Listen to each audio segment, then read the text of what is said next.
Honor. Yeah, good evening, guys and ladies. Firstly, we give thanks to each for serving this team in such great years.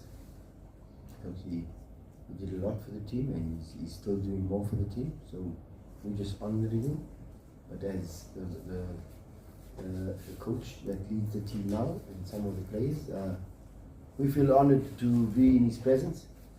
So yeah, we have to wish him all the best and hope he gets honored with more of these accolades. But in saying that, yeah, we did not play like we wanted to play today. I thought we started very slow. We came out of the blocks looking very lethargic. But at the same time, we, especially in the first half, I think the distances between the team was just too far. There was, we weren't able to make combinations. We weren't able to put together a good 5 to 10 passes as Kaizer Chiefs, and we were not happy with that.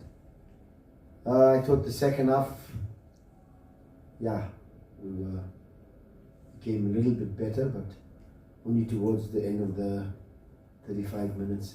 When it was 35 minutes to go, we brought on a few players and we made a few changes, and we looked like we could get to the goal line and score a goal, but it didn't happen. We were able to get there, but at the same time not calm enough. I think a little bit too edgy in order to score the goals. But yeah, we get a point away from home. At home, sorry, not away from home, but at home. We get a point at home, and it's not what we were looking for.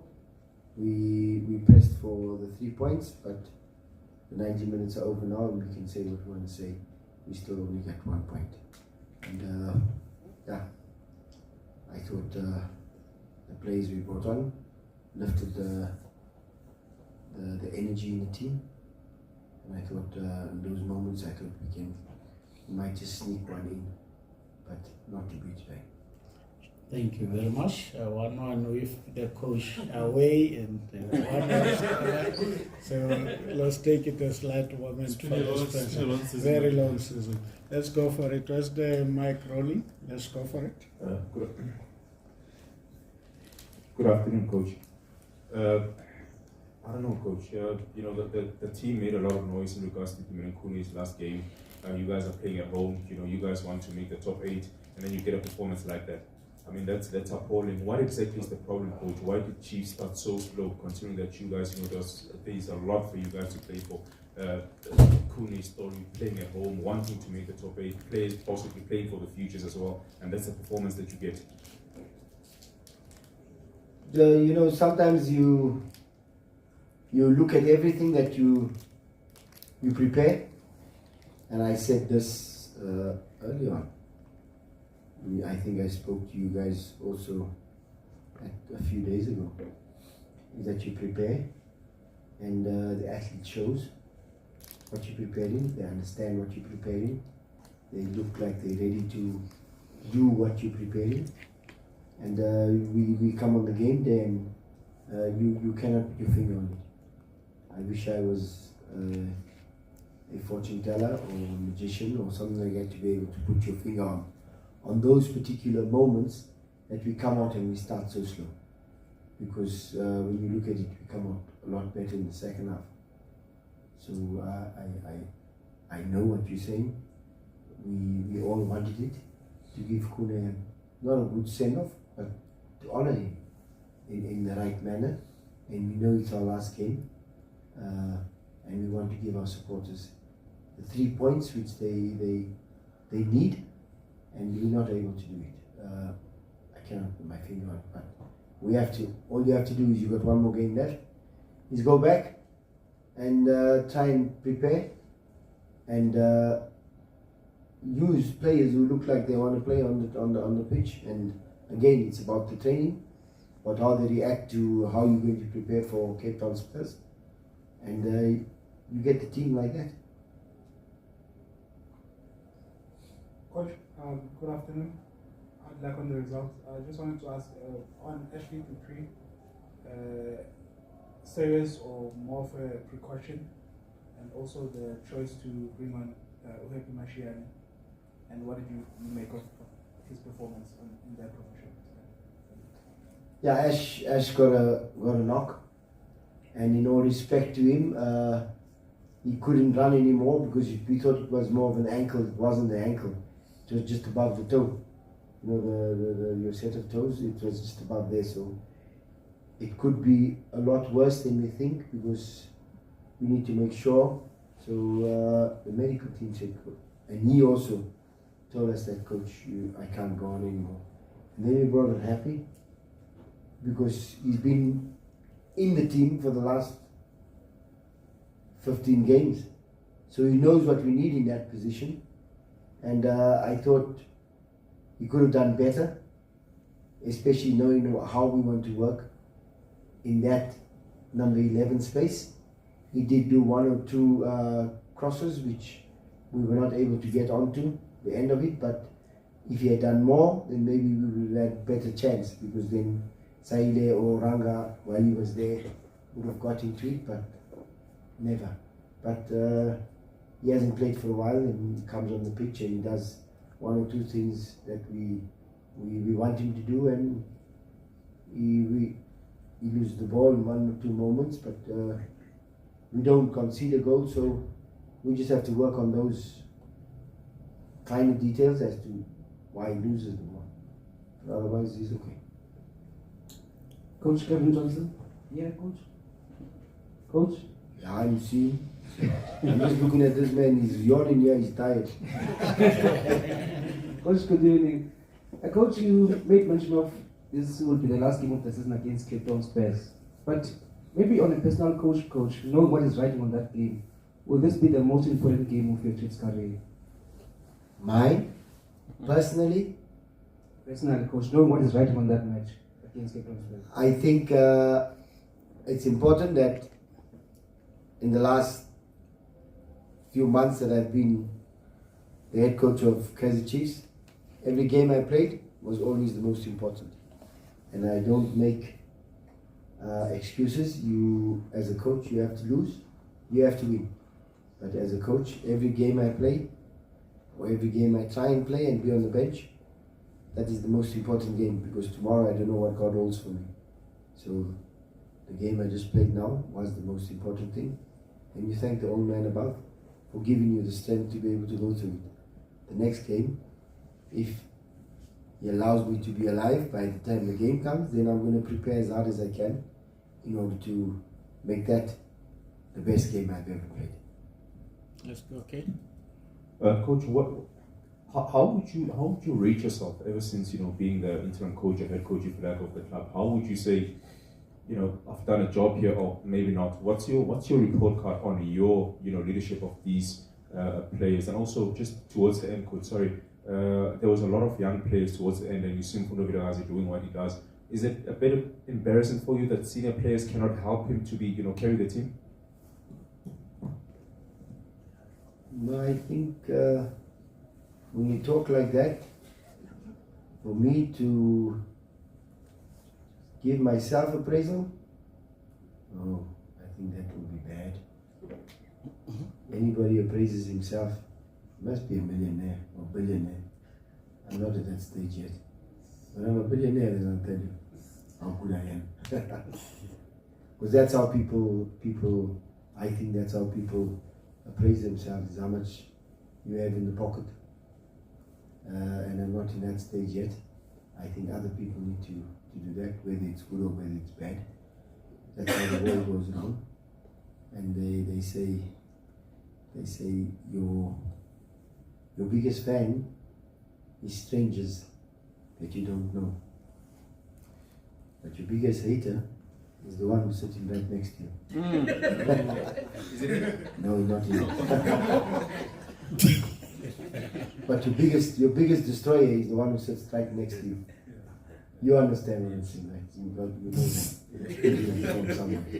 that. But anyway, as far as Mfundo's concerned, yes, he's done well. He's coming in. He's getting longer and longer and longer time. And this is where I said in the last game is that he's there. He'll get more and more game time. And whether he carries the team as a youngster, or whether he carries the team as an old guy, it doesn't matter. He's a Kaizer Chiefs player, and he's supposed to be doing that. So I'm happy for him from what he done in the time he played today. Whether he's going to do it next week, the week after, or the next 10 seasons, it's got to be with him looking at himself as an athlete and how he wants to represent himself as an athlete. Coach. Yes, sir. Yes. We never really got to speak to you about your original position. And looking at the number of youngsters that you've used since you came on board as the caretaker coach, and some of those that you didn't use as well. Going forward, what kind of thinking has this spell given you in terms of how you would need to do things in terms of infusing players coming from the development team to the high performance in the senior team, and how you go about it? Because one of the things we've noticed with Chiefs is that you don't really loan players a lot, maybe to go and get game time and come back and make an impact. Yeah, look, from my point of view, and that is my point of view, and we have to look at how that is done. I think in the time that I spent as the interim coach now, a lot of youngsters have had the taste of what it is to play consistently, and some of them have had a feel of what it is to come in and then go out and not come back. So I think that is probably what is needed for them to be blooded in. But at the same time, I think it's a lesson for the ones that are still at the academy or still at the DDC, who's looking at some of these players and looking at them with a different eye, because there is an opportunity to play. But we also have a big task to fill, and that is to win games. And because you're the most supported team in South Africa, you've got to do things a little bit different. Good afternoon, Coach. Yes, sir. No, it's you. Coach, when you were given this responsibility of leading this great club earlier on, the statement did say that you go back to your position. One assumes that whoever the coach is going to be, he will have to speak to you to find out how things are about players and all those kinds of things. Obviously, without mentioning any names, I just want to check. How many players can you give a right tick or really recommend to the incoming coach to say these are the guys who can continue and help this club to sort of reclaim the glory days? Because the thinking or the perception out there is that most of these players are simply just not good enough to play for Kaizer Chiefs.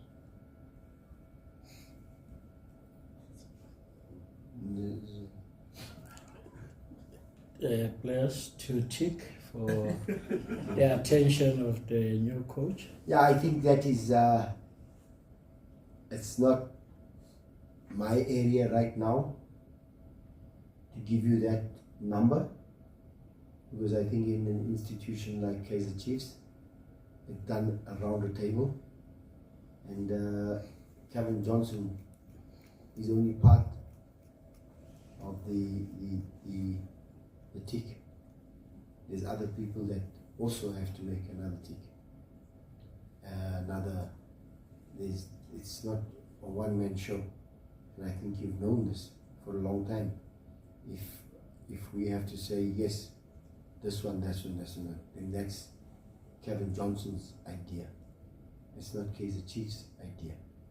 And this is how I think an institution like Kaizer Chiefs is operated from. It's operated from a place of where there's more than one person making the decision on who brings the players and who lets the players go.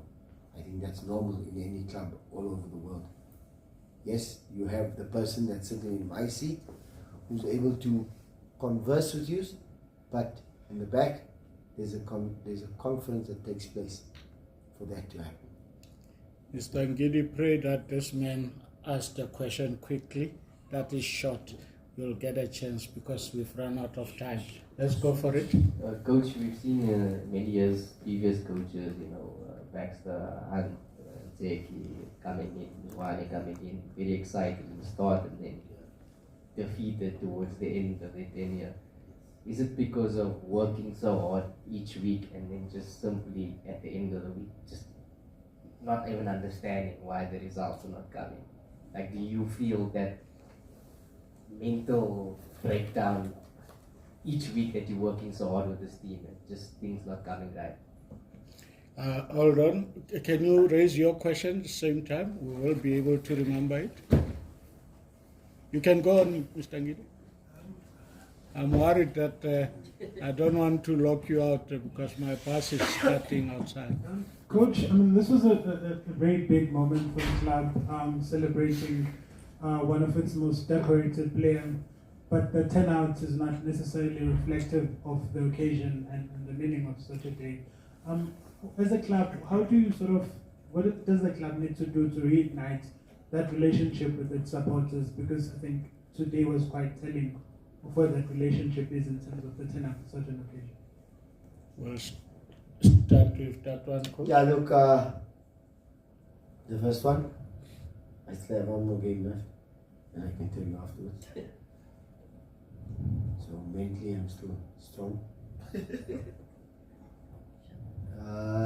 The other one, regarding the supporters, I think when you look back and you look at what we've been doing, I think we are still one of the teams in the PSL with the most supporters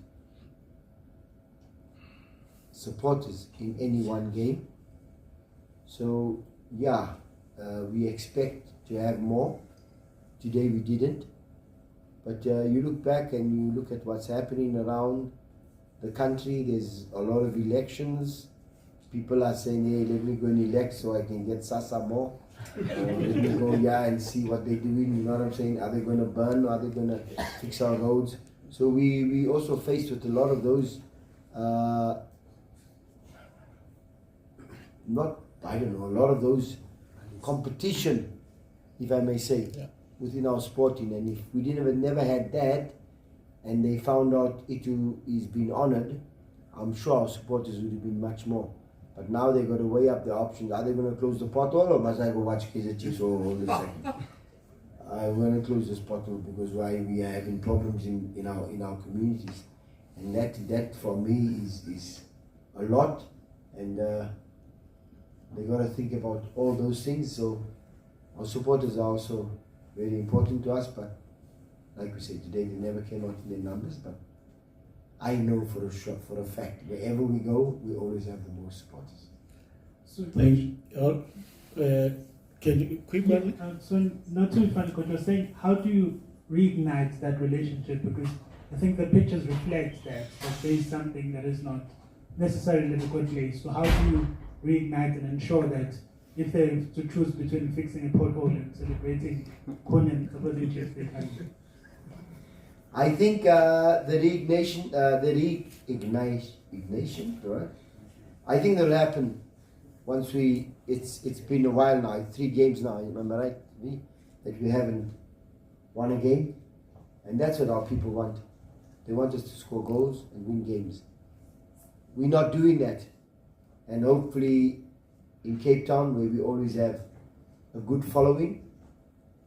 In fact, I think we have one of the best followings in Cape Town and in Durban. In Cape Town, we will have good following and we will score goals and we will end the season on a very, very high note. So that's what we're hoping for. I'm just a program director. I will not answer you, but I've got answers for you, and we will close it right there and hope you have a great time. We thank you for the 10 or 12 games we've been meeting like this, rushing you, not doing it the right way, helping us. We'll keep on improving to the next season. Coach, thank you for your time. Members of the media, it's been wonderful.